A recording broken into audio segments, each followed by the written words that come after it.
Hey everyone, Gary here with Rock Solid Productions today with the latest in our series of videos featuring specific consoles being played through the RetroTink 5X. As you can see in the upper left hand corner, this is the Nintendo 64. Now one thing about this setup is I am using Insurrection Industries SCART cables to go ahead and patch my N64 through into the RetroTink 5X. To be able to do that, you have to have your system RGB modded. I have done that. I've shown how to do that multiple times here on the channel. It's a fairly easy mod to do, and the beautiful thing is Voltar sells the boards. You can install them yourself. You can also have him install them too. So we're going to go ahead. I'm going to turn off that sampling in the upper corner, and as you can see, this is actually the Japanese version of Rogue Squadron. I picked this up in late 2020 on a trip to a mall in Indianapolis that they actually had a retro game store there, so I went ahead and checked it out. I have no idea what this says, so we're going to go ahead and fly into it. I think this is going into Beggar's Canyon. Now I actually have both the US and the Japanese version, and I am playing this on my US system. There is a tray basically you can install that will allow you to go ahead and do that. It's really inexpensive, really easy to do. One of the things I highly recommend for anyone who has a Nintendo 64. Now I am capturing this using my Hauppauge PVR60 Pro and just recording straight to an SD card for those who are curious about how I am capturing. There you are. Try to get you an in-cockpit view here. There we are. Got that one, got that one. Got that one. One more to go. Or two more. Several more. This is really one of the best early sort of Star Wars games. I know that they had Star Wars Empire Strikes Back, Super Star Wars, Super Empire Strikes Back, Super Return of the Jedi for the NES, but this was for me the first like real holy cow, I am playing Star Wars game. Let me know down in the comments, what was your first experience with this game, and what did you think about it upon first playthrough? I still think in a lot of ways it holds up to date fairly well. This is one of those games too that I kind of wonder if they could have gotten it onto the N64 DD, if the audio couldn't have been even better, if the graphics couldn't have been sharper, if it could have been even more of a polished game, just with the additional storage capacity and the extra tools that programmers would have had in using this. Alright, so now we've gotten through the first half of this. We're going to move on to our next title. Up next, 007 Goldeneye. Now, one thing I haven't changed on here yet is the interpolation. So let's go ahead and we are going to go to, there's sharp, there's soft, sharp, soft. Let's wait till we get actually to, there's soft. I think I prefer the sharp pixels myself. The soft looks a little bit blurry, and that's one of the best things about this is the fact that you can tailor the looks to your own personal preference. Got him. Here again, just another game that, I mean, as early as it was in the life cycle of the N64, I mean, this game is another one that still just stands up beautifully, and a lot of it is just because of how well it was built back in the day. As I was dumb and they found me there. Go ahead and try to snipe these guys from the tower. Got one. Got another one.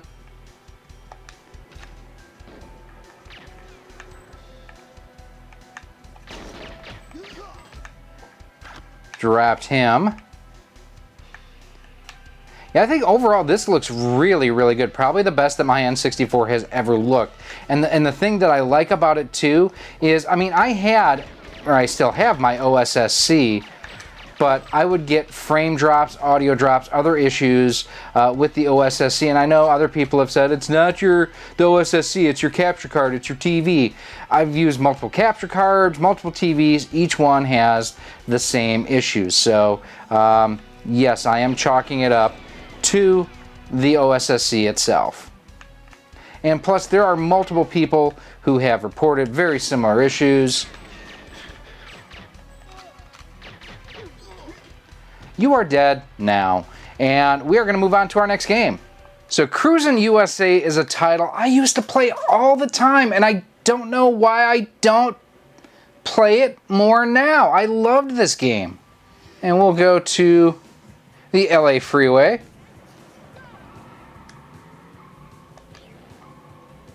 Wow, this does not feel as fast as it used to back in the day.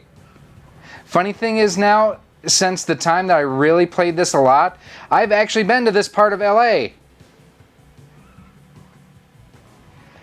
Let me know down in the comments too, have you played Cruisin' USA? And there were so many, oh, that damn semi ran right into me.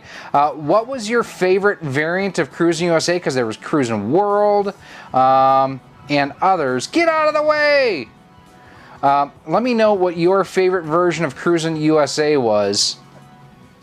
But again, I think the colors and everything look vibrant on this. The control is wonderful. There's no lag or delay. If anything I could use, some exponential on the steering wheel, just because it's a little bit touchy for my taste. I think a lot of that is down to the Wireless Brawler 64. I'd like a little bit more deadband in the center, but that's just me. All right, there we are through the first level on Cruisin' USA. But now, I mean, when it comes to the N64, next to Goldeneye, I mean, there's one game that most people look to. It's me, Mario. Here we go. It's me, Mario. That's what I said. Hello. Hello, Mario, my friend. How are you? How's your brother Luigi? Luigi, capiche, paisan? Let me know if you get that reference, by the way. All right, so now we're back to an import. This is the Shindo Pack version, and this is the version that actually has rumble on it, which is pretty stinking cool. We are going to go to this one here, and this is another one. I'm going to grab the remote real quick. I want you just to be able to see the different scanline modes that are on here, and smooth versus sharp interpolation.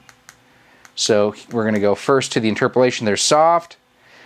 There's sharp, soft, sharp, 50% scanline,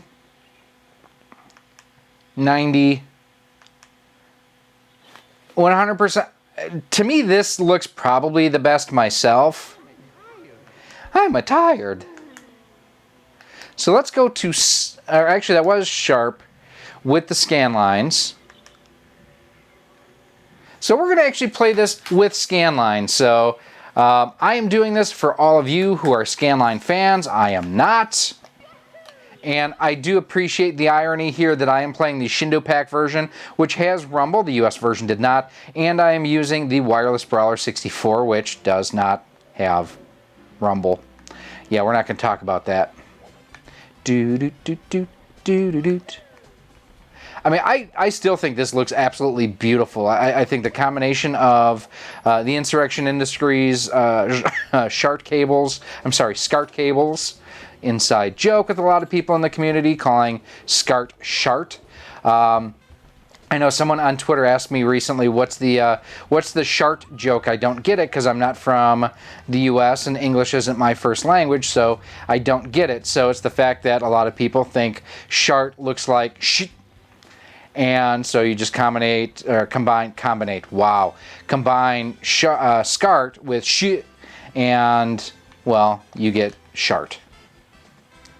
It also sounds like something that a kid might do in their pants.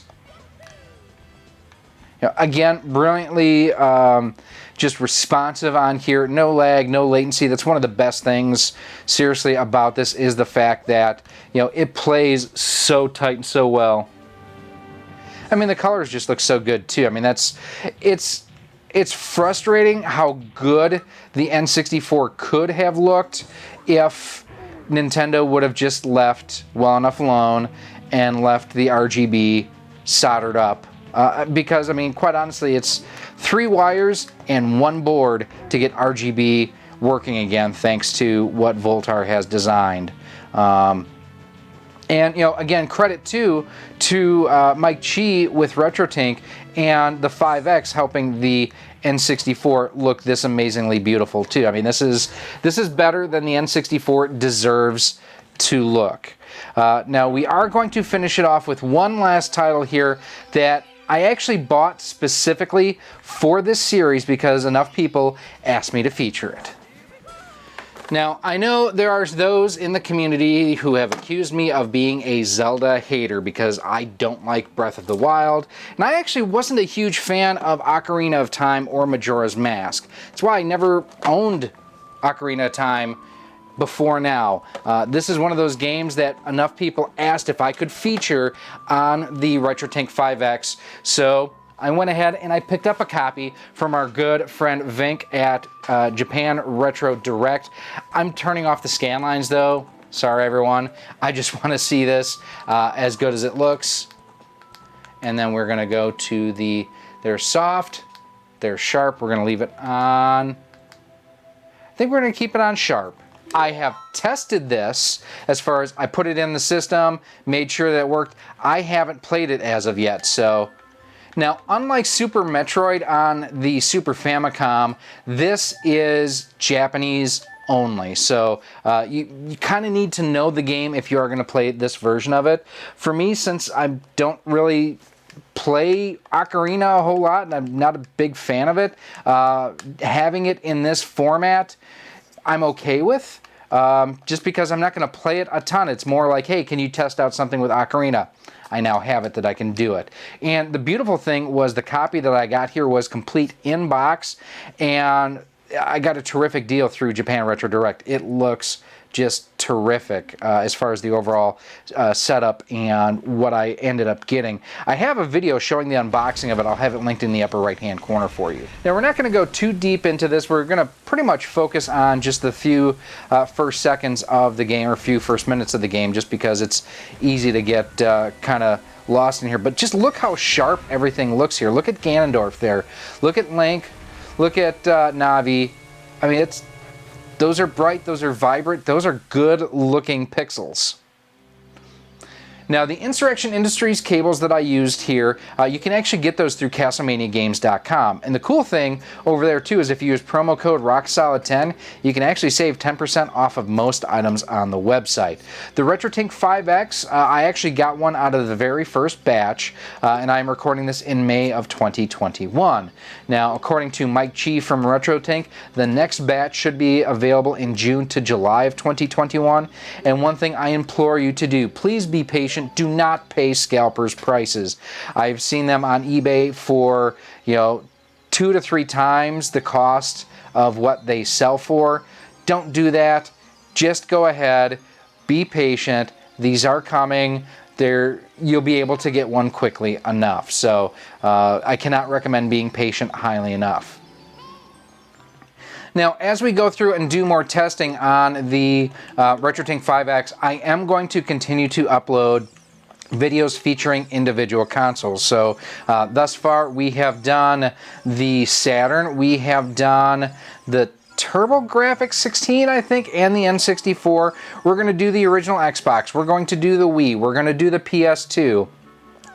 I'm going to do one on the Sharp Famicom Twin, focusing on the composite video output and everything that does. The main thing is there are some systems that, quite honestly, I don't think for the money benefit from the RetroTink 5X as much as other systems. So, for example, the GameCube. No offense to Mike, and I think Mike would agree with this, is the fact that I think the Carby or the Prism HD or the Eon Gaming GCHD Mark II, those are less expensive solutions that provide amazing results. I mean, for $80 for the Carby or the Prism, $150, $40, I can't remember the exact price of the GCHD Mark II right now, but I mean, you can get terrific results out of the GameCube as long as you have that digital output on it for considerably less money. And like I say, that's nothing against Mike. I think that this system looks great, or the RetroTink 5X does a great job. It's just not the perfect solution for all consoles. So here we have Ocarina of Time. Hey, listen! I don't know what you're saying. I don't speak Navi. So we're going to kind of walk around town here for a little bit, but as I do, if you do have any other comments or questions, as always, feel free to leave them down below in the comments section. You can also go ahead and email me at rocksolidmail@gmail.com. You can send me a message on Twitter at RockSolidStudios. We are on Facebook at facebook.com/RockSolidProductions and Instagram at instagram.com/RockSolidProductionsGK. As I mentioned too, you can pick up the HD Retrovision component video cables or the Insurrection Industries SCART cables over at CastlemaniaGames.com. One of the cool things too is the fact Ryan has recently started doing payments for higher priced items. So let's say, for example, you want to pick up one of the G-SCART or G-Comp multi-inputs for component or SCART cables. You can do that in 4 convenient payment plans over there, which is really, really neat. And I do appreciate, as I fall, I appreciate, and I'm sure the community does too, that Ryan is offering more and cooler ways to go ahead and get the best gaming experience without having to, you know, I call it WDK money. Wife don't know. You know, not having to hide money or hoard money or anything along those lines. Nice. Got a big rupee there. So that is going to do it for us for our look at the N64 going through the RetroTink 5X using Insurrection Industries SCART cables. Do me a huge favor, if you want to see more of this, let me know down in the comments. If you have a system that you would want me to test out, if I have it, I'll consider doing it. If a lot of people request a system, that'll move it up in the pecking order here. Finally, if you like what you see here, let me know by hitting that thumbs up button, hit that subscribe button and that bell notification. That way each and every time we do upload new content, you are kept the most informed and up to date. Until next time, I am Gary with Rock Solid Productions, and I hope you have enjoyed our look at the Nintendo 64 going through the RetroTink 5X Pro. Thank you for watching, and I hope to see you soon. Thank you for watching this video. If you would like to support the future of Rock Solid Productions, you can do so by visiting our Patreon page at patreon.com/rocksolid. For as little as $1 a month, $12 a year, you'll get early access to all of our video content, exclusive content, and a whole lot more. You can also become a channel member here on YouTube for as little as $1.99 a month, and with that, you get a badge next to your name when you comment or post on the channel, and you are acknowledged whether you are a channel member or a Patreon supporter at the end of each and every one of our videos. You can also support the channel by visiting our Teespring store on screen now, where we have t-shirts, sweatshirts, hoodies, masks, cell phone cases, and much more. Again, thank you for watching, and I hope to see you soon.